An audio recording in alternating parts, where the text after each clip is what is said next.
Pearce, looking at running backs here as we price check for Week 10 on the main slate, who stands out to you?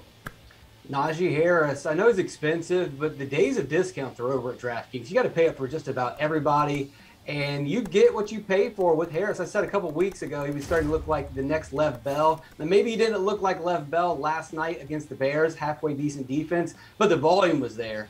And as Garion mentioned in his article last week, the days of getting these running backs that are playing 80-90% of the snaps on the ground and through the passing game, it doesn't exist. There's no LaDainian Tomlinsons anymore. But there is. Najee Harris is getting tons of volume.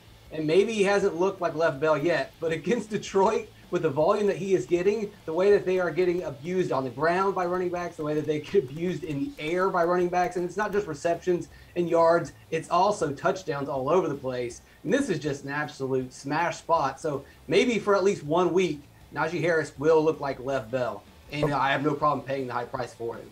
Okay, right on. Gary, what about you? Yeah, I have Najee Harris written down as well, although I have to say there's that tier in Week 10 at running back where you have Najee Harris at 7,900 and you also have Dalvin Cook at 8,000. And the Chargers, the worst defense against the run, according to DVOA. Cook's had a really frustrating season so far. It just seems like Kirk Cousins is getting all of the touchdown production. But I don't know, this feels like one of those weeks where Dalvin Cook scores his 4 touchdowns and you have to have him in a lineup. I think both are amazing plays. I think both will kind of almost moderate themselves in terms of ownership. Like, they're both going to be super high in terms of ownership, but because they're so similarly priced, I could see them kind of carrying a similar level of ownership. I'm going to side with Dalvin Cook. I just feel like that huge game is on the horizon. And it's going to be against the Chargers, who have just shown they are incapable of stopping an opposing running back right. Ulrich, which running back are you targeting?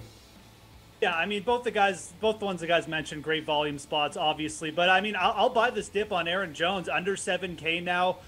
This is a player who, going up against the Seattle defense, they just allow a ton of receptions. We've seen, I mean, I'm not sure. I think Carlos Hyde is like 46 right now, but he still went for 6 catches against this defense last week.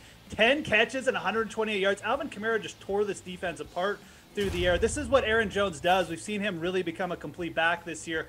And I don't really care who starts at quarterback for Green Bay because the Seattle defense is not good.